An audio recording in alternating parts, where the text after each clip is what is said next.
जय हिंद साथियों, स्वागत है आपका हमारे YouTube channel path to excel में। साथियों, हम लोग जो सीरीज़ शुरू किए थे प्रीवियस ईयर क्वेश्चंस की करंट और उसके एप्लीकेशंस में, उस सीरीज़ का ये 4th पार्ट है। इससे पहले 3 पार्ट आ चुके हैं, पार्ट 1, पार्ट 2, पार्ट 3। उसमें बहुत ढेर सारे कॉन्सेप्ट डिस्कस किए गए हैं, क्वेश्चन लगाने के साथ साथ एप्लीकेशन बेस्ड भी क्वेश्चंस यूज़ किए गए हैं। तो आप पहले उन 3 कॉन्सेप्ट्स 3 वीडियोज़ को देख लीजिएगा, क्योंकि उसके बिल्डअप कॉन्सेप्ट्स यहाँ पे प्रीवियस ईयर क्वेश्चंस के पार्ट 4 में यूज़ हुए हैं। तो यहाँ से अगर आप शुरू करेंगे तो शायद आप कुछ चीज़ें मिस कर लें, कुछ फाउंडेशनल चीज़ें मिस कर लें। तो बेहतर यही होगा कि पहले आप 3 पार्ट जो आए हैं वो देख लें, फिर चौथे पार्ट पे आएँ, ताकि जो भी सीरीज़ मेंटेन हुई है और जो भी वहाँ पे फाउंडेशनल बिल्डिंग अप हुई है वो यहाँ पे आप यूज़ कर सकें। ठीक है, और जो यहाँ पे फॉलो कर रहे हैं उनके लिए प्रस्तुत है आपके सामने previous year questions part 4 of electric current concepts and applications. Next question देखते हैं, क्वेश्चन नंबर 45। एप्लीकेशन बेस्ड है, बहुत आसान है। एनडीए 2016 में पूछा गया है। आपसे बोल रहा है a simple circuit contains a 12 volt battery, voltage दिया हुआ है आपको और बल्ब का रेजिस्टेंस दिया हुआ है। ठीक है, 24 ओम रेजिस्टेंस आपको दिया हुआ है। बहुत सिंपल है, हम लोग ने ये वाला फॉर्मूला देखा था ओम्स लॉ के time, V is equal to I R. ठीक है, V is equal to I R. V दिया है यहाँ पे 12 वोल्ट। ठीक है, आपको क्या पूछ रहा है, when you turn on the switch the ammeter, मतलब फ्लो ऑफ करंट पूछ रहा है। एमीटर क्या करता है, करंट को मेजर करता है। ठीक है, तो ये V दिया है 12, I आपसे पूछ रहा है और R आपको दिया है 24। ठीक है, तो ये बाई 24 कर देंगे तो ये हो जाएगा 0.5 एम्पियर। ठीक है, 0.5 एम्पियर जो है रीडिंग आएगी अगर हम टर्न ऑन करेंगे। तो ऑप्शन देख लेते हैं। ऑप्शन ए 0.5 है, बिल्कुल पहला ही ऑप्शन सही है। ऑप्शन ए, यहीं पे ये दिया है वोल्टेज वैल्यू, रेजिस्टेंस की value V is equal to I R. ठीक है, सिंपल सा है। बढ़ते हैं आगे। 49 क्वेश्चन क्या कह रहा है, the product of conductivity and resistivity of conductor. ठीक है, तो कंडक्टिविटी क्या होती है, ability of electrons to flow without any obstruction conductivity होती है। इसी का उल्टा क्या होता है, रेजिस्टिविटी होती है। ठीक है, रेजिस्टिविटी होती है, रेजिस्टिविटी क्या करती है, which obstructs the flow of electrons. ठीक है, तो कंडक्टिविटी जो सिग्मा होता है, कंडक्टिविटी सिग्मा होता है, वो किसके बराबर, वो किसके इनवर्स प्रोपोर्शन होता है, रेजिस्टिविटी के। ठीक है, वो रेजिस्टिविटी के क्या होता है, रेसिप्रोकल होता है। रेजिस्टिविटी बढ़ेगी मतलब ऑब्स्ट्रक्शन बढ़ रहा है तो कंडक्टिविटी कम हो जाएगी, है ना। कंडक्टिविटी कम होगी तो रेजिस्टिविटी बढ़ जाएगी। ठीक है, जब आपका क्या होगा, जब रास्ते में, जब रोड्स पे आपको रोड ब्लॉक्स नहीं मिलेंगे, गड्ढे नहीं मिलेंगे, तब आप बहुत तेजी से अपनी बाइक या अपना व्हीकल मतलब चला सकते हैं, आराम से ड्राइव कर सकते हैं। मतलब कंडक्टिविटी आपकी बढ़ गई। जब क्या हुआ, जब रेजिस्टिविटी घट गई, जब रोड ब्लॉक्स घट गए या गड्ढे घट गए।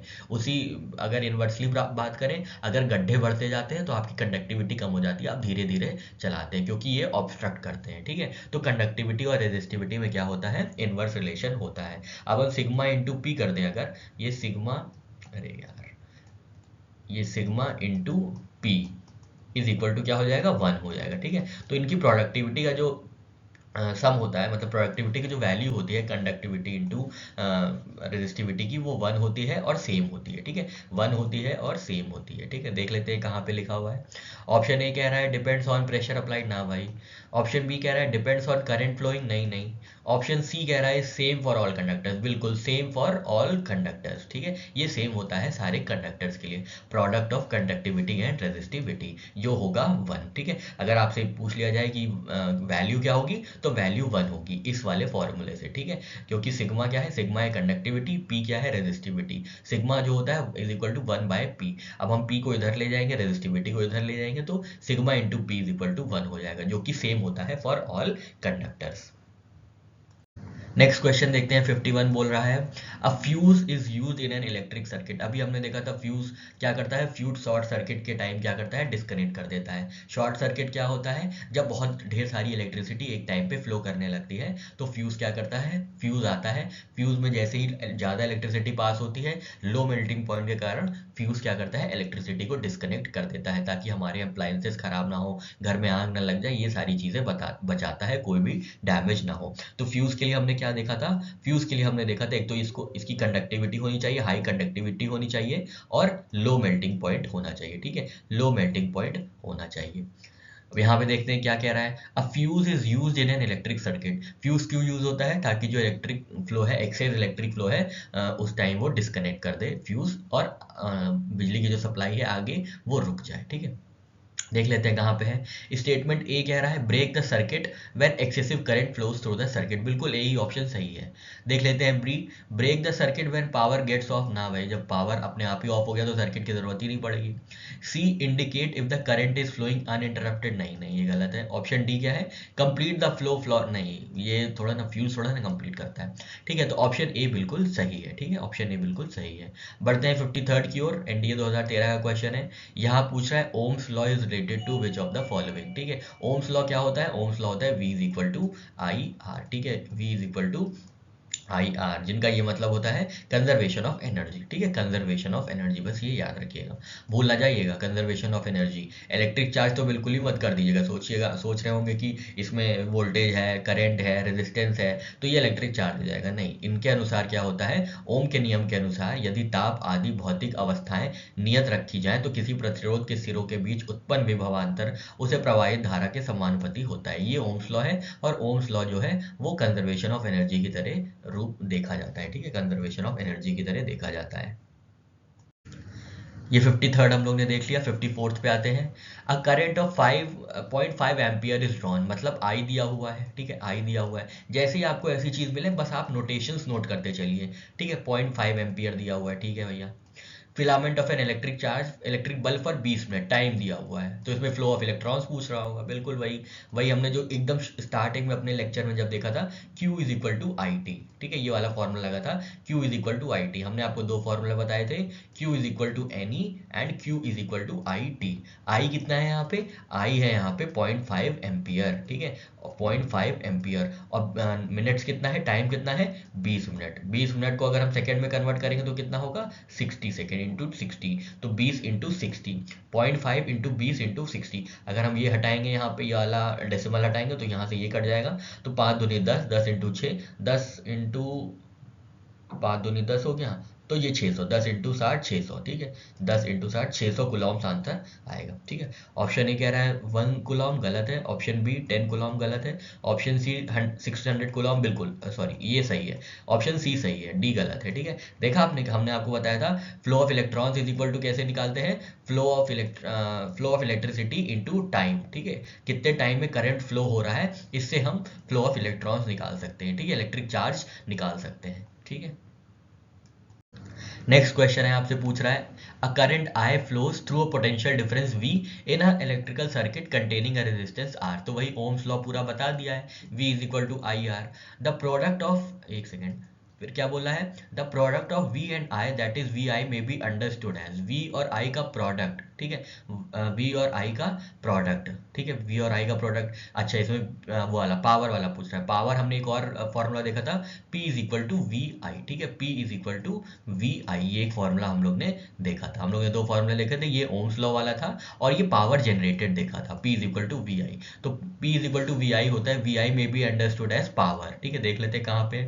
ऑप्शन ए रेजिस्टेंस है, नहीं, ऑप्शन ए रेजिस्टेंस गलत है। हीट जनरेटेड बाय सर्किट, नहीं नहीं, पावर जनरेट होगा। Option C thermal power radiated, बस बिल्कुल सही, सी ऑप्शन बिल्कुल सही है, सी ऑप्शन बिल्कुल सही है, ऑप्शन सी, हाँ सी सही है। ठीक है, तो हम लोग ने दो फॉर्मूले पढ़े थे इससे related, V is equal to I R, ये था हमारा रेजिस्टेंस का, और पावर जनरेशन का क्या था, P is equal to V I, मतलब वोल्टेज इंटू करंट फ्लोन। ठीक है, power generated is equal to voltage into current flown, तो ये क्या होता है, thermal power radiated by circuit.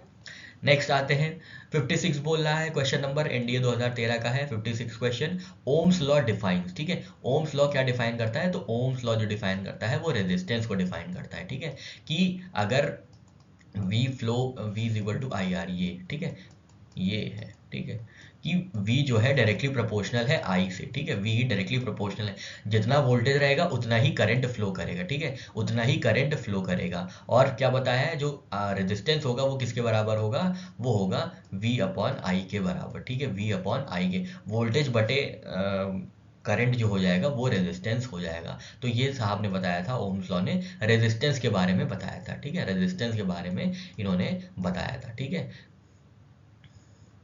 ना करंट के बारे में, ना वोल्टेज ओनली के बारे में, बोथ करंट एंड वोल्टेज के बारे में नहीं। ये तो सबको पता था, इन्होंने बताया था कि वोल्टेज जो होगा और आई के बीच जो भी डिवीजन होगा, जब आई डिवाइड करेगा वोल्टेज को तो वो कहलाएगा रेजिस्टेंस, और रेजिस्टेंस ही था मेन ओम्स लॉ की डेफिनेशन में या ओम्स लॉ के प्रिंसिपल में रेजिस्टेंस का सबसे ज़्यादा महत्व था।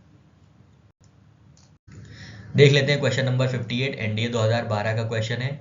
ये क्या बोल रहा है, current flowing through each of the resistors connected in the above circuit. ठीक है, देख लेते हैं। ये दोनों हमने आपको बताया था। अच्छा, ये पैरेलल में दिख रहे हैं ना आपको, पैरेलल में कैसे होते हैं, पैरेलल में होते हैं, पैरेलल में अगर रेजिस्टेंस निकालना होता है तो 1/r is equal to 1/r+1, 1/r+2, 1/r+3, so on and so forth, ऐसे ऐसे चलता चला जाता है। ठीक है, तो इसमें दो रेजिस्टेंस है, देख लेते हैं कैसे काम करेंगे ये। तो 1/3/1/3, 1/3/1/3 हो जाएगा, 1/3/1/3 हो जाएगा, 2/3। ठीक है, 1/r इज इक्वल टू 2/3 आ गया है, 1/r इज इक्वल टू 2/3 आ गया है। अब r करेंगे तो ये 3/2 हो जाएगा। ठीक है, 3 जब हम इसको रेसिप्रोकल करेंगे तो क्या हो जाएगा, 3/2 हो जाएगा। तो ये 1/1.5 आ गया है हमारा। ठीक है, हमारा रेजिस्टेंस जो आ गया है वो 1.5 आ गया है। ठीक है, वोल्ट कितना दिया हुआ है, वोल्ट दिया हुआ है 6 वोल्ट दिया हुआ है। ठीक है, 6 वोल्ट दिया हुआ है। हमें क्या निकालना है, हमें निकालना है करंट। ठीक है, हमें आर पता है, हमें वी पता है, तो कौन सा फॉर्मूला लगेगा, V is equal to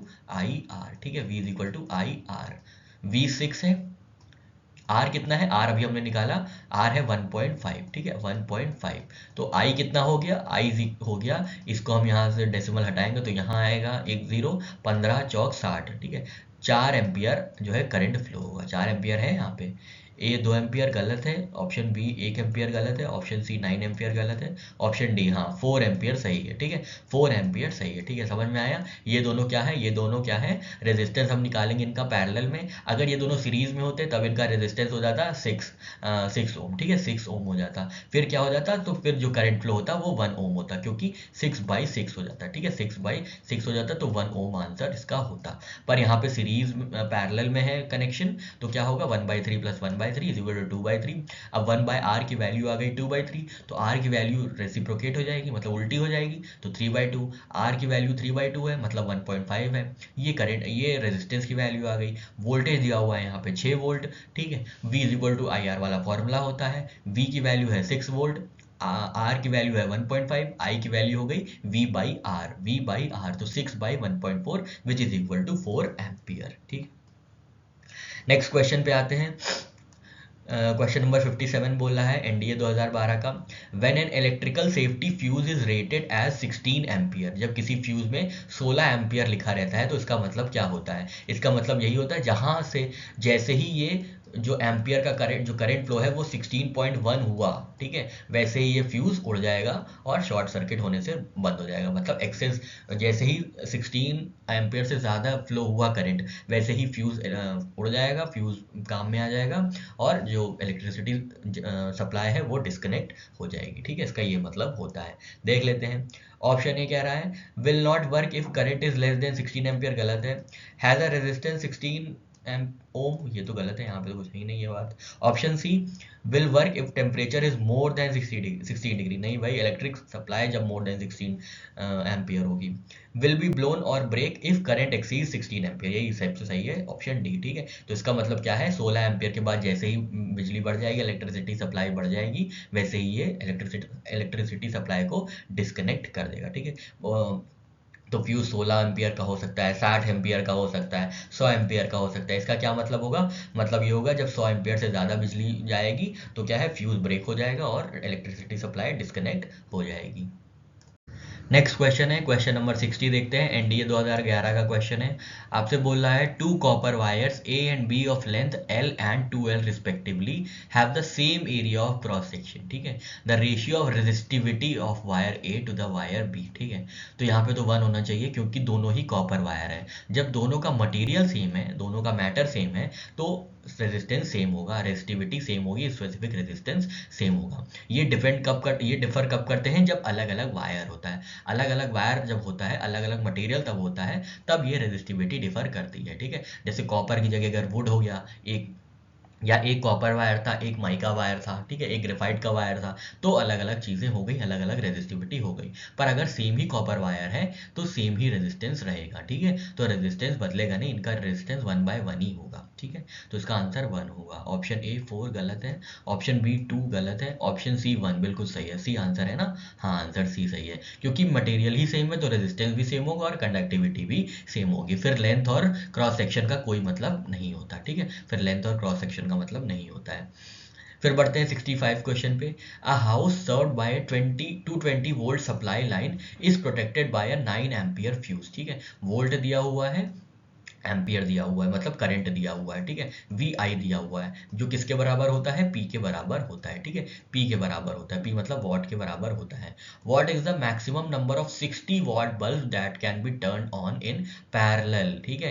parallel में कितने बल्ब लगाए जा सकते हैं इस पावर पे, ठीक है। इतने पावर पे मतलब 220 इंटू 9 पावर पे कितने 60 वोल्ट के बल्ब यूज किए जा सकते हैं, ठीक है। 220 इंटू 9 जो है टोटल पावर है इनके पास, और 60 वॉट के बल्ब हैं, तो कितने 60 वॉट के बल्ब लग जाएंगे देखते हैं। बाई 60 कर देंगे, ये 0 0 कैंसिल, 3 3 आई 9, 3 दूनी 6, ठीक है, 2 11 12, 2 11 22, 11 इंटू 3 33, 33 आंसर है क्या कहीं? हाँ ऑप्शन सी 33, 33 है ना, हाँ ऑप्शन सी वही बात है। पावर की हमने इक्वेशन देखी थी, वी इंटू आई होता है। टोटल पावर इनके पास कितना है, 220 इंटू 9, कितने भागों में विभाजित करना है, तो 60 भागों में विभाजित करना है। तो कैसे कैसे करेंगे, 220 इंटू 9 को 220 इंटू 9 बटे 60, ठीक है, बटे में 60 हो जाएगा, तो क्या हो जाएगा, 33 आ जाएगा। तो हर बल्ब जो है 33 वॉट का, मतलब 33 बल्ब लग सकते हैं, 33 बल्ब लग सकते हैं इतनी वॉट पे, 220 इंटू 9 वॉट पे इतने बल्ब लगाए जा सकते हैं, ठीक है। 60 वॉट की अगर बल्ब है तो 33 बल्ब लगाए दिए जाएंगे, ठीक है। नेक्स्ट क्वेश्चन है क्वेश्चन नंबर 66, एनडीए 2008 का क्वेश्चन है। बोल रहा है in which of the following cases Ohm's law is not valid, मतलब वही है, ये एक लिस्ट होती है ओमिक कंडक्टर्स और नॉन ओमिक कंडक्टर्स की, ठीक है। आप जाके देख के चेक करके याद कर लीजिएगा, कभी ना कभी आपसे पूछा जाएगा, ठीक।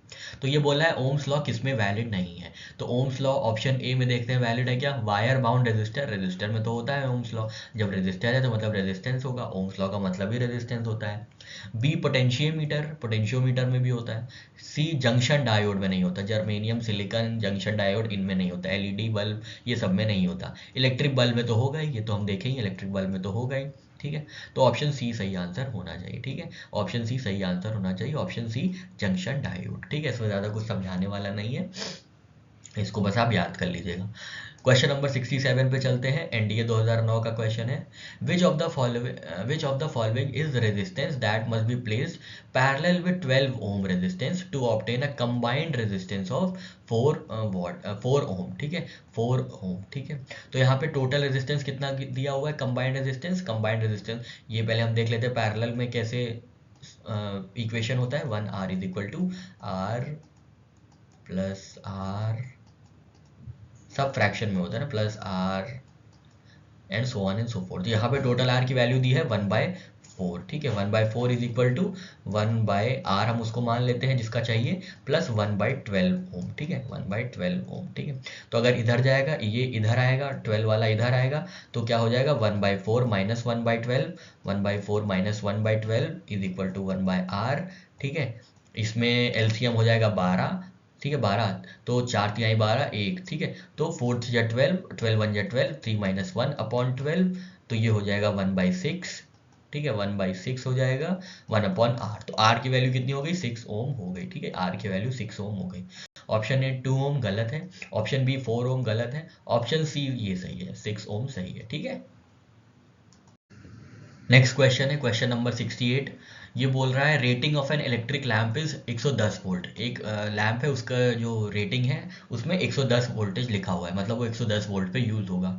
To use it on 220 volt one will have to use in which of the following, ठीक है। तो उनको अगर 220 वोल्ट पे यूज करना है 110 वोल्ट की चीज को, तो क्या यूज किया जाएगा, तो रेजिस्टर यूज किया जाएगा, ठीक है, रेजिस्टर यूज किया जाएगा, ये बात आप याद रखिएगा।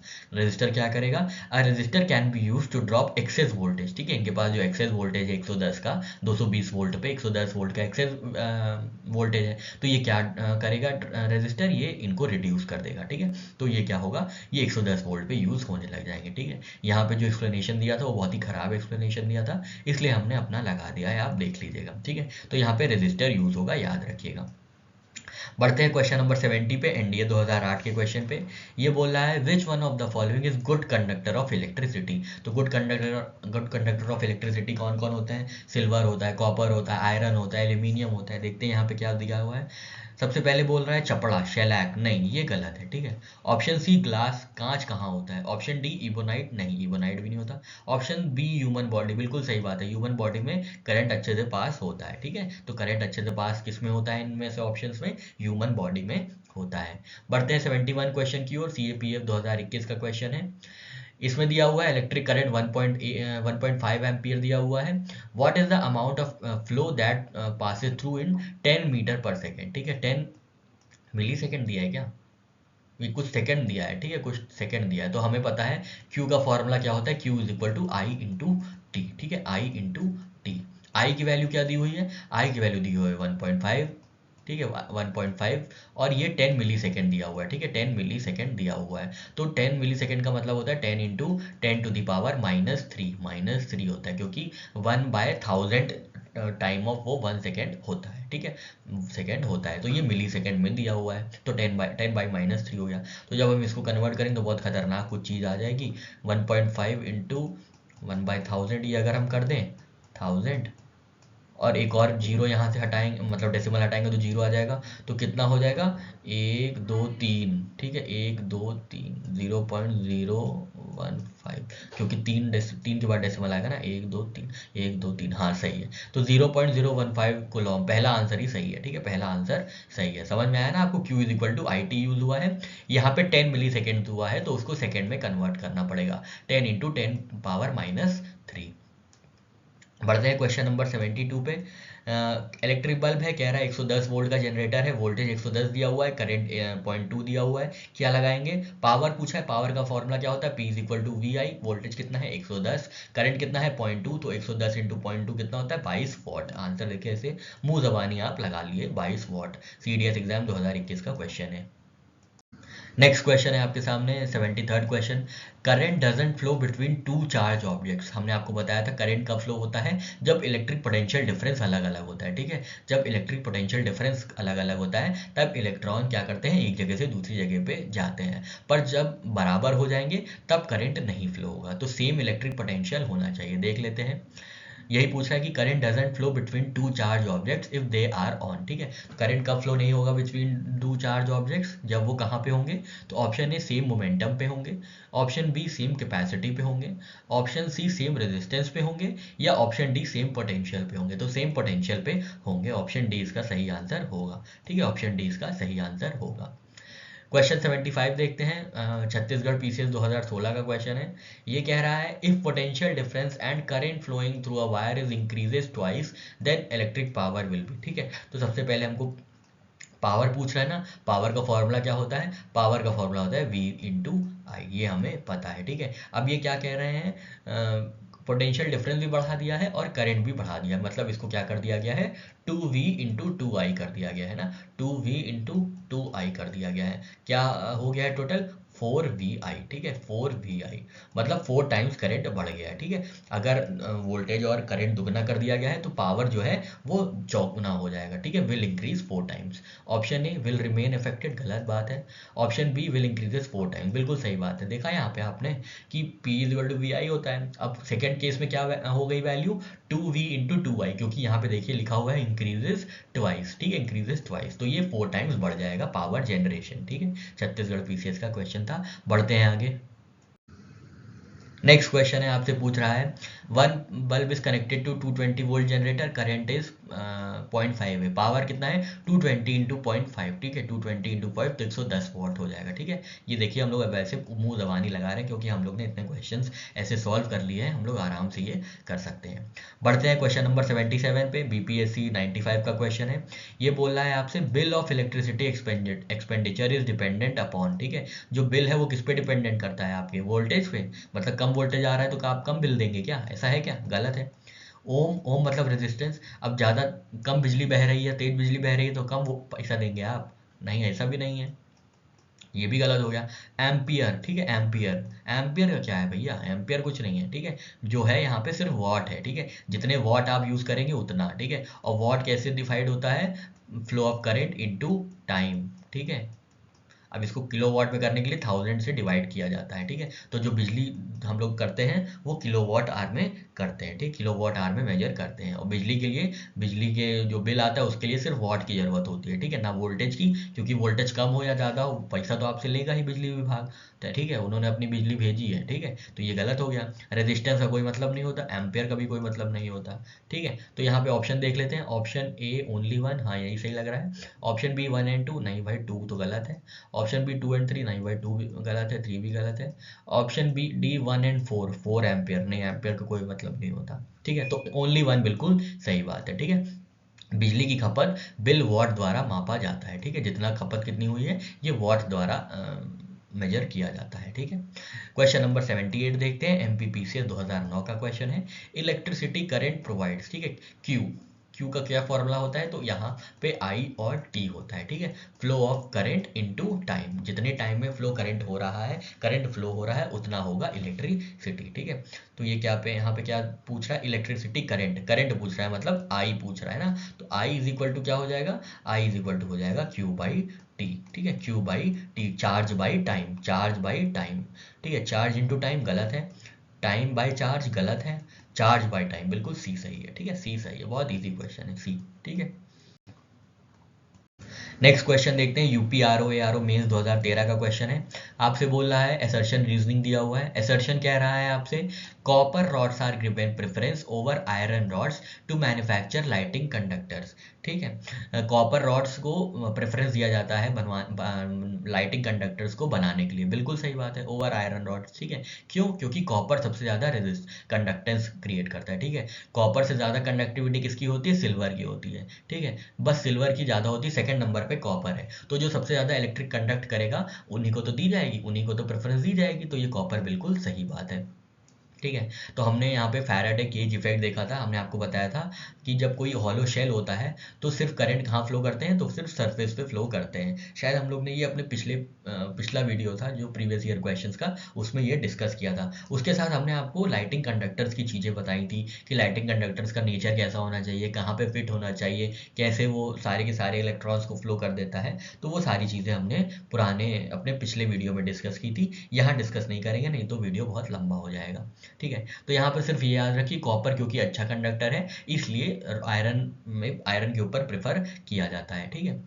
रीजन क्या दे रहे हैं, देख रहे हैं, copper is more conducive to electricity as compare to iron and normally do not oxidize in atmospheric conditions, मतलब आयरन क्या होता है, ऑक्सीडाइज मतलब क्या होता है, आयरन में क्या जंग लग जाती है ना, जंग लग जाती है, ठीक है, जो ऊपर से रस्ट लग जाती है उसको जंग कहते हैं, ठीक है, ऐसा कॉपर में नहीं होता है, इसलिए कॉपर में क्या होता है, कॉपर एक तो कंडक्टिविटी मटेरियल अच्छा है, मतलब कंडक्टिविटी कॉपर की हाई है, साथ ही साथ ऑक्सीडाइजेशन भी नहीं होता है, ऑक्सीडाइज नहीं होता है copper when exposed to air, ठीक है, तो एकदम सही है, रीजन सही है, असर्शन भी सही है। Both A and R individually true, R is the correct explanation of A, बिल्कुल सही बात है, ऑप्शन ए बिल्कुल सही बात है, ठीक है। बढ़ते हैं आगे, प्रिंसिपल ऑफ फ्यूज, ये तो हीटिंग इफेक्ट है, जैसे ही ज्यादा गर्म होगी लाइट के चक्कर में तो फ्यूज क्या है, फ्यूज ढक जाएगा, फ्यूज डिस्कनेक्ट कर देगा, ठीक है, हीटिंग इफेक्ट यूज होता है फ्यूज में, ठीक है। तो ये बीपीएससी 99 का क्वेश्चन था, इजी क्वेश्चन था, ठीक है, बीपीएससी के 99 में ये क्वेश्चन पूछा गया था। बढ़ते हैं आगे, 81 क्वेश्चन पे आते हैं, यूपी पीसीएस में पूछा गया है 2013 में, 2009 में, फिर यूपी लोअर में 2008 में, बहुत आराम से देखते हैं, ठीक है। Of two bulbs in house, one glows brighter than the other. Which of the two has larger resistance? ये तो हम लोग ने देखा था, शायद अपने पहले वीडियो में ऐसा ही कुछ रिलेशन देखा था कि क्या होता है, V is equal to I R होता है, ठीक है, V इज इक्वल टू क्या होता है, आई आर होता है, ठीक है, V is equal to I R होता है, ठीक है। और क्या होता है, P is equal to V I होता है ना, ये दो हमने देखा था, ठीक है, ये दो फॉर्मूले हमने देखे थे। अब V को हम V की जो वैल्यू है आई आर की, V is equal to I R है, यहाँ पे पुट कर दिए तो ये आई स्क्वायर आर हो गया ना, आई स्क्वायर आर एक चीज ये हो गई, एक चीज़ ये हो गई, ठीक है, एक चीज़ ये हो गई। और क्या हो सकता है, और हो सकता है P is equal to V square upon R, ठीक है, वी स्क्वायर अपॉन आर, ठीक है, वी स्क्वायर अपॉन आर। अगर हम आर की वैल्यू यहाँ पे रख दें तो ये आर की वैल्यू हो गई वी बाई आई, ठीक है, आर की वैल्यू अगर हम रख दें तो वी बाई आई हो गई, तो यहाँ पे वी स्क्वायर अपॉन आर, ठीक है। तो ज़्यादा रेजिस्टेंस कम पावर, ठीक है, ज़्यादा रेजिस्टेंस कम पावर, कम रेजिस्टेंस ज़्यादा पावर तो ज़्यादा ग्लो, तो इसका आंसर होगा डिम हो जाएगा, ठीक है, डिम बल्ब, ठीक है। Of two bulbs in a house, one glows brighter than the other, ठीक है, which of the two has larger resistance, larger resistance मतलब कम पावर मतलब डिम बल्ब, ठीक है, तो ऑप्शन ए बिल्कुल सही हो जाएगा। बढ़ते हैं आगे। नेक्स्ट क्वेश्चन है question number 86, UP PCS ACF RFO का है, 2018 का। देख लेते हैं। Electric wires are made up of which metal, जो तार होते हैं, बिजली के तार होते हैं, विद्युत तार होते हैं, वो किन के बने होते हैं, ठीक है, देख लेते हैं। ऑप्शन ए, स्टेटमेंट ए या आपसे वन कह रहा है कॉपर के बने होते हैं, लेड के बने होते हैं, एल्यूमिनियम के बने होते हैं और आयरन के बने होते हैं, ठीक है। आयरन के नहीं बने होंगे क्योंकि अभी हमने देखा था आयरन क्या करता है, आयरन में जंग लग जाती है तो खराब हो जाते हैं तार, तो आयरन में नहीं होगा। लेड क्या है, लेड तो एक मतलब कंडक्टर, अच्छा कंडक्टर नहीं है, वहां से अच्छे से जो है बिजली पास नहीं होगी, विद्युत पास नहीं होगी, जिसकी वजह से लेड को भी नहीं इस्तेमाल किया जाता है। कॉपर और एल्यूमिनियम जो है हाई कंडक्टिंग मटेरियल्स हैं, हाई कंडक्टिंग मेटल्स हैं या मटेरियल्स हैं, जिसकी वजह से क्या होता है, वायर जो हैं कॉपर या एल्यूमिनियम के बनाए जाते हैं, ठीक है, कॉपर के एल्यूमिनियम, कॉपर या एल्यूमिनियम के तार बनाए जाते हैं। तो ऑप्शन 1 और 3 होना चाहिए।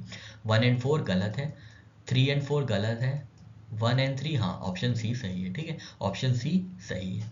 इससे ट्रांसमिशन अच्छा होता है ना कॉपर और एल्यूमिनियम से। लेड तो क्या है, लेड तो एक तरीके का इंसुलेटर है, ठीक है, तो लेड तो वैसे भी कट जाएगा, ठीक है। 87 क्वेश्चन पे आते हैं, आईएएस 2007 का क्वेश्चन है। Which of the following non metal is not a poor conductor of electricity, ठीक है। नॉन मेटल जनरली देखा जाता है, नॉन मेटल क्या होते हैं, वो पुअर कंडक्टर ऑफ हीट होते हैं, पर कुछ नॉन मेटल्स होते हैं जो पुअर कंडक्टर ऑफ हीट नहीं होते हैं, इलेक्ट्रिसिटी नहीं होते हैं, ठीक है। वो कौन से हैं, तो वो सिलेनियम है, ठीक है, जर्मेनियम है, सिलेनियम है, ये सब सेमी कंडक्टर्स हो जाते हैं, ठीक है, सेमी कंडक्टर्स हो जाते हैं, तो अच्छे कंडक्टर हो सकते हैं ये, ठीक है। ऑप्शन ए सल्फर गलत है, ऑप्शन बी सेलेनियम बिल्कुल सही है। सेलेनियम हो गया, जर्मेनियम हो गया, ये सारे क्या हैं, ये सारे जो हैं सेमीकंडक्टर्स हैं, जो कि वैसे तो नॉन मेटल्स की भी प्रॉपर्टी होती है और भी हाई कंडक्टर ऑफ इलेक्ट्रिसिटी हो जाते हैं, ठीक है, फिर सेलेनियम सही है। ब्रोमीन गलत है भाई, ब्रोमीन नॉन मेटल है। फॉस्फोरस गलत है, ठीक है। बढ़ते हैं 88 की तरफ। क्वेश्चन नंबर 88 क्या है, सीडीएस 2015 का क्वेश्चन है। A wire bound standard resistor uses magnetic और कांस्टेंट, ठीक है। तो वायर बाउंड स्टैंडर्ड रेजिस्टर किस लिए यूज किया जाता है आपको बताना है, ठीक है। यूजेस मैग्निन और कॉन्स्टेंटन, ठीक है, ये तो खतरनाक सवाल है, ये आप बस रट लीजिएगा। देख लेते हैं क्या इसका आंसर है। These alloys are cheap and easily available, नहीं ऐसा तो नहीं होना चाहिए। चीप एंड इजीली अवेलेबल तो क्या घटिया चीज़ लगा देंगे, ये भी ये अब हम लोग इसको नॉर्मल अपने कॉमन सेंस से सॉल्व करते हैं। दैट हैव हाई रेजिस्टिविटी, अगर हाई रेजिस्टिविटी होगी तो फ्लो ही नहीं करेगा करंट, तो क्या मतलब है, ठीक है, तो भी ये गलत हो गया। They have low resistivity, low resistivity है तो भी कुछ चीज़ें हो सकती हैं। Option D they have resistivity which almost remains unchange with temperature, ये ठीक लग रहा है, ऑप्शन डी ठीक लग रहा है, क्योंकि रेजिस्टिविटी जो है बहुत ज़्यादा लो भी नहीं होनी चाहिए, बहुत ज़्यादा हाई भी नहीं होनी चाहिए, बस कांस्टेंट होनी चाहिए। यहाँ पे लिखा भी हुआ है कांस्टेंटन, तो टेम्परेचर रेजिस्टिविटी कांस्टेंट होनी चाहिए, तो ऑप्शन डी इसका सही सवाल होगा। किसी तार प्रतिबद्ध मानक प्रतिरोध में मैग्नेटिन या कांस्टेंटन का उपयोग होता है क्योंकि इनकी प्रतिरोधकता ताप के साथ साथ लगभग अपरिवर्तित बनी रहती है, मतलब रेजिस्टिविटी होती है वो टेम्परेचर के साथ अनचेंज रहती है, ऐसा नहीं है कि टेम्परेचर बढ़ा तो रेजिस्टिविटी घट गई या बढ़ गई, ठीक है। तो इसलिए वायर में जो मैग्नेटिन और कांस्टेंटिन यूज होता है रजिस्टर का, वो इसलिए होता है क्योंकि रजिस्टर क्या करता है, रजिस्टर जो है रेजिस्टिविटी को कांस्टेंट बना देता है, ठीक है। जर्मन सिल्वर, मैग्नीन, कॉन्स्टेंटन जैसे मिश्र धातुओं का प्रतिरोध व्यवहारिक रूप से तापमान में वृद्धि के साथ नहीं बदलता है, ठीक है, तो ये इनकी रेजिस्टिविटी कांस्टेंट रखता है। इसको आप हाईलाइट कर लीजिएगा, याद कर लीजिएगा, जर्मन सिल्वर, मैग्नीन और कॉन्स्टेंट जैसी वस्तुएं हैं जो रेजिस्टिविटी को कांस्टेंट रखती हैं और रेजिस्टर में यूज किया जाता है, ठीक है। यहाँ से हमने एक्स्ट्रा फैक्ट याद कर लिया। बढ़ते हैं आगे। नेक्स्ट क्वेश्चन है, देखते हैं क्या बोल रहा है। सीडीएस 2014 का क्वेश्चन है। Inactive nitrogen and inactive argon gases are use in electric bulb, ठीक है। तो हम देखें बल्ब में क्या भरी, कौन सी गैसेज भरी होती हैं, ये भरी होती है नाइट्रोजन और आर्गन की गैसेज, ठीक है। ये हमने बल्ब देखा, ठीक है, ये बल्ब के अंदर फिलामेंट है और ये बल्ब का आउटर स्फीयर है, ठीक है, ये बल्ब है, ठीक है। तो बल्ब के अंदर क्या गैसेस भरी होती हैं? बल्ब के अंदर भरी होती है नाइट्रोजन, इनएक्टिव नाइट्रोजन रहती है और आर्गन रहती है, ठीक है।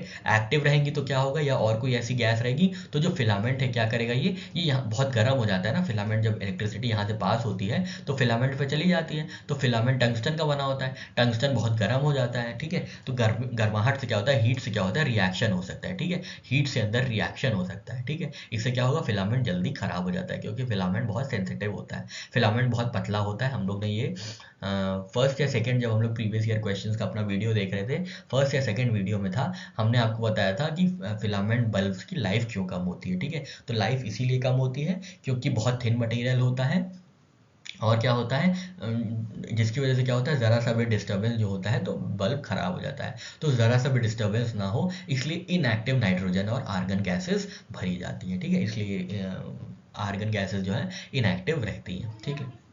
यहाँ पे देख लेते हैं क्या क्या ऑप्शन दिया हुआ है। ऑप्शन ए कह रहा है increases the intensity of light emitted, ये लाइट की इंटेंसिटी बढ़ा देते हैं एमिट होने की, नहीं नहीं ऐसी बात तो नहीं होनी चाहिए, है ना, ऐसी बात तो ये तो गलत है।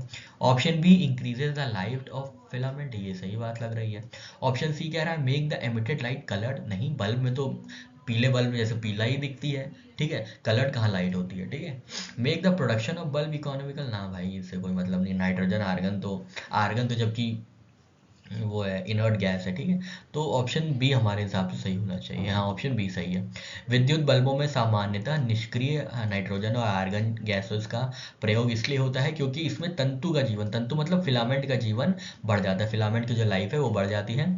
या अक्रिय गैस बल्ब के फिलामेंट से अभिक्रिया नहीं करती, यही बात है कि नाइट्रोजन और आर्गन जो है वो बल्ब के फिलामेंट जो कि काफ़ी ज़्यादा गर्म हो जाता है, हाई टेम्परेचर पे हो जाता है, लगभग उसका टेम्परेचर 2000 से 2500 डिग्री सेंटीग्रेड तक पहुंच जाता है, तो वो क्या करता है, इतनी हीट जनरेट होने पे रिएक्ट नहीं करते हैं। आर्गन जो होते हैं और नाइट्रोजन जो होती है इनएक्टिव होती है, ठीक है, वो रिएक्ट नहीं करती हैं, जिसकी वजह से इनका यूज़ किया जाता है। ध्यातव्य है कि स्ट्रीट लाइटों में सोडियम वाष्प का प्रयोग होता है, जो स्ट्रीट लाइट्स होती हैं उसमें सोडियम वेपर्स का यूज़ होता है, जिससे प्रकाश किरणें वर्षा के दिन में विभाजित नहीं होती, ठीक है। तो उसमें सोडियम इसलिए यूज़ होता है ताकि जो किरणें हैं या रेज हैं वो डिवाइडेड ना हो जाए, स्कैटर्ड ना हो जाए, ठीक है। तो 89 का आंसर क्या होगा, increases the life of filament, ठीक है।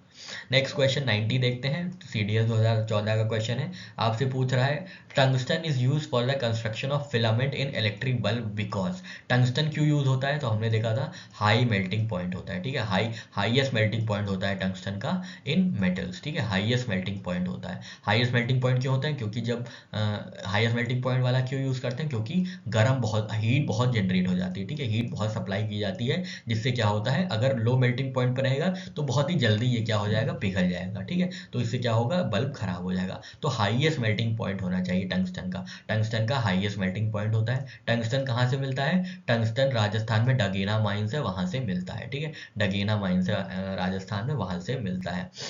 तो हाईएस्ट मेल्टिंग पॉइंट होने की वजह से टंगस्टन का यूज़ होता है, ताकि बहुत हीट जनरेट भी हो जाए तो 2500 टेम्परेचर तक पहुंच भी जाए तब भी टंगस्टन मेल्ट ना हो और बल्ब फ्यूज ना हो जाए, ठीक। ऑप्शन ए देखते हैं, हाई रेजिस्टेंस, ना भाई रेजिस्टेंस की कोई बात नहीं है यहाँ पे। लो स्पेसिफिक रेजिस्टेंस, नहीं। हाई लाइट एमिटिंग पावर, नहीं। हाई मेल्टिंग पॉइंट, बिल्कुल सही बात है, मेल्टिंग पॉइंट इसका हाई होता है। ये देखिए यहाँ पे इनका जो धारा प्रवाहित होने की वजह से इनका जो टेम्परेचर है वो 2000 से 2500 डिग्री तक पहुंच जाता है, ठीक है। तो इतना टेम्परेचर हो जाता है तो इसके लिए बहुत हाई मेल्टिंग पॉइंट चाहिए, ठीक है, हाई मेल्टिंग पॉइंट एलिमेंट चाहिए जो कि टंगस्टन होता है, इसी कारण से ये हमारे बल्ब में यूज होता है। नेक्स्ट क्वेश्चन है question number 91, water is heated with coil of resistance R connected to domestic supply, the rise of temperature of water will depend upon, ठीक है। तो कोई ऐसे पानी है, पानी को गर्म करना है, ठीक है, कॉइल ऑफ रेजिस्टेंस, एक कॉइल डाल दिया गया, मान लीजिए वो जो पानी गर्म करने वाली रॉड आती है ना, आपके यहाँ भी होगी, सबके हम लोग के यहाँ होती है, जब गीजर नहीं होता था तब रॉड यूज़ करते थे, और जो लोग बाहर रहते हैं उनको तो पता ही होगा, कमरा वमरा लेके रहते हैं, PG लेके रहते हैं, अगर ठीक ठाक मतलब बहुत हाई फाई नहीं है हमारे जैसे हैं, तो हम लोग एक वो रखते थे, रॉड रखते थे पानी गर्माने के लिए ठंडी में, ठीक है, वो क्या होता था, ऐसे डाल देते थे पानी में, पानी गर्म हो जाता था। ठीक है, तो अब ये पूछ रहा है पानी गर्म कब होगा, किस पे डिपेंड करता है ये बात। सप्लाई वोल्टेज पे, बिल्कुल सही बात है, ज़्यादा अच्छी सप्लाई होगी, वोल्टेज ज़्यादा अच्छा आएगा तो जल्दी से गर्म हो जाएगी, वोल्टेज धीरे धीरे आएगा तो कम धीरे से गर्म होगी। ठीक है, तो बिल्कुल इस पर डिपेंड करता है। Current passing through the coil, हाँ इसकी जो कॉइल्स होती थी ऐसे ऐसे घूमी घूमी होती ना, ऐसे ऐसे घूमी घूमी होती थी, घूमी घूमी होती थी, ऐसे कुछ होती थी वो। ठीक है, बिल्कुल कॉइल जो करंट में कॉइल से पास हो रहा है जो करंट, उस पर डिपेंड करेगी, बिल्कुल सही बात है। Time for which voltage is supplied, बिल्कुल सही बात है, तो तीनों पे ही डिपेंड करेगा। ठीक है, देख लेते हैं ऑप्शन ए 1 2 3, ऑप्शन ए ही सही है। ठीक है, ऑप्शन ए ही सही है, बिल्कुल सही बात है, इसमें तो ज़्यादा कुछ एक्सप्लेन करने की बात ही नहीं है। ठीक है, हालांकि एक फॉर्मूला होता है हीट का, heat is equal to V into I into T. V मतलब वोल्टेज कितना सप्लाई हो रहा है, आई कितना, आई क्या है, आई करंट कितना सप्लाई हो रहा है, करंट कितना फ्लो कर रहा है और कितने टाइम तक फ्लो कर रहा है, तो this is equal to amount of heat generated. ठीक है, आप ये देख सकते हैं। ठीक है, क्वेश्चन नंबर 92 पे आते हैं, एनडीए 2016 का क्वेश्चन है। पूछ रहा है which of the following items is used in the household wirings to prevent accidental fire. इतनी बार हम लोग बात कर चुके हैं, आग लगने से बचाने के लिए हम लोग क्या यूज़ करते हैं, हम लोग फ्यूज़ यूज़ करते हैं, which has high conductivity and low melting point, high conductivity and low melting point. ठीक है, फ्यूज़ यूज़ करते हैं। देख लेते हैं ऑप्शन में क्या है। इंसुलेटेड वायर, नहीं गलत है, इंसुलेटेड वायर होगा तो इंसुलेशन हो जाएगा, मतलब फ्लो बह ही नहीं पाएगा, तो कोई चीज़ वैसे भी नहीं, एक्सीडेंटल वायर हो ही नहीं पाएगा। ठीक है, एक्सीडेंटल फायर तभी होगा जब इलेक्ट्रिसिटी फ्लो होगी, इंसुलेटेड वायर में तो इलेक्ट्रिसिटी फ्लो नहीं होती है। प्लास्टिक स्विचेस, स्विचेस भी प्लास्टिक के होंगे, तो plastic is also bad conductor of electricity. Non metallic coatings on conductive wire, ऐसा कुछ नहीं है। ऑप्शन डी इलेक्ट्रिक फ्यूज, बस बिल्कुल सही बात है, फ्यूज यूज होता है हमारे यहाँ एक्सीडेंटल फायर को बचाने के लिए। नेक्स्ट क्वेश्चन है क्वेश्चन नंबर 93। एक फॉर्मूला होता है हीट डेवलप्ड का। ठीक है, heat develop is equal to I square into R into T. ठीक है, एक फॉर्मूला ये एक्स्ट्रा है, आप ध्यान दीजिएगा, याद कर लीजिएगा, बहुत इजी फॉर्मूला है। हालांकि अगर इसमें आया नहीं है विद द क्वेश्चन, पर अगर क्वेश्चन आता है तो आप आराम से इसको डील कर सकते हैं। ठीक है, heat generated is equal to I square into R into T. I क्या है, आई फ्लो ऑफ करेंट है, आर क्या है, रेजिस्टेंस है, और टी क्या है, टाइम है। ठीक है, तो कभी कभी ये होता है फॉर्मूला, और कभी कभी H is equal to V I T. जब वोल्टेज दिया होता है तो वी आई टी वाला फॉर्मूला यूज किया जाता है, V into I into T. और जब रेजिस्टेंस दिया होता है किसी करंट का, या किसी रेजिस्टेंस, किसी भी सेटअप का रेजिस्टेंस दिया होगा, तब आप ये वाला फॉर्मूला यूज कर सकते हैं, H is equal to I square into R into T. और वोल्टेज दिया होगा तो H is equal to V into I into T. ये हीट जनरेशन का फॉर्मूला है। ठीक है, एक बार याद कर लीजिएगा, थोड़ा सा लिख लीजिएगा। ठीक है, देख लेते हैं यहाँ पे क्या पूछ रहा है।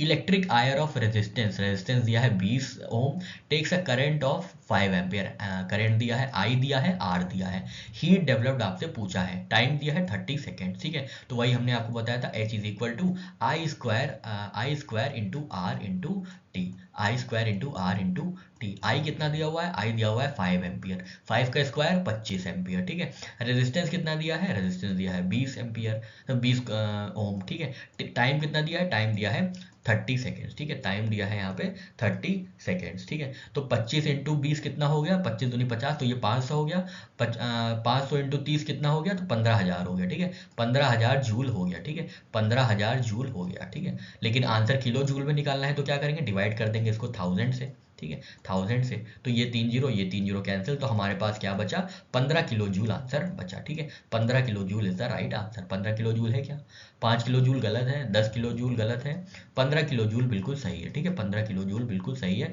20 किलो जूल गलत है। ठीक है, तो आप ये वाला फॉर्मूला याद रख लीजिएगा, लिख लीजिएगा कहीं पे, H is equal to V I T, जब वोल्टेज दिया होगा कहीं पे। ठीक है, जब वोल्टेज आपको वोल्टेज देके आपसे हीट जनरेशन पूछ रहा होगा, तब ये वाला फॉर्मूला। और H is equal to I square R into T, I square into R into T, जब आपसे करंट देके हीट जनरेशन पूछ रहा होगा। ठीक है, ये वोल्ट पे यूज होगा और ये करंट देके यूज होगा। ठीक है, करंट सॉरी करंट क्या है, रेजिस्टेंस देके यूज होगा, रेजिस्टेंस देके यूज होगा, और ये वोल्टेज देके यूज होगा। ठीक है, देख लेते हैं नेक्स्ट क्वेश्चन 94 2008 का क्वेश्चन है।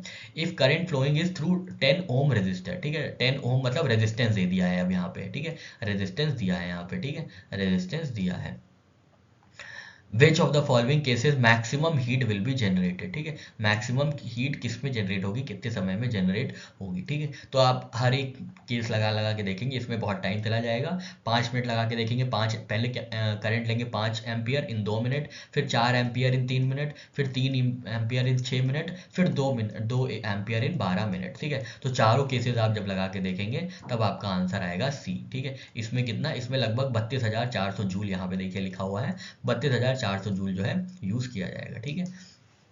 तो आप ये बात याद रखिएगा, ठीक है। यहाँ पे आपको आई स्क्वायर आर टी दिया है, ठीक है, आई स्क्वायर आर टी दिया है, तो आई कितना दिया है हमको, आई स्क्वायर दिया होगा 5 4 3 2, सब में स्क्वायर कर देंगे। आर दिया है, आर 10 ओम है, आर हमेशा सेम रहेगा, ठीक है, आर यहाँ पे सेम रहेगा। टाइम यहाँ पे कितना है, टाइम भी अलग अलग है, 2 मिनट 3 मिनट 6 मिनट। आप जब इसको फॉर्मूले में पुट कर देंगे H is equal to I square into R into T, तब क्या होगा, तब ये फॉर्मूले से आ जाएगा, ठीक है।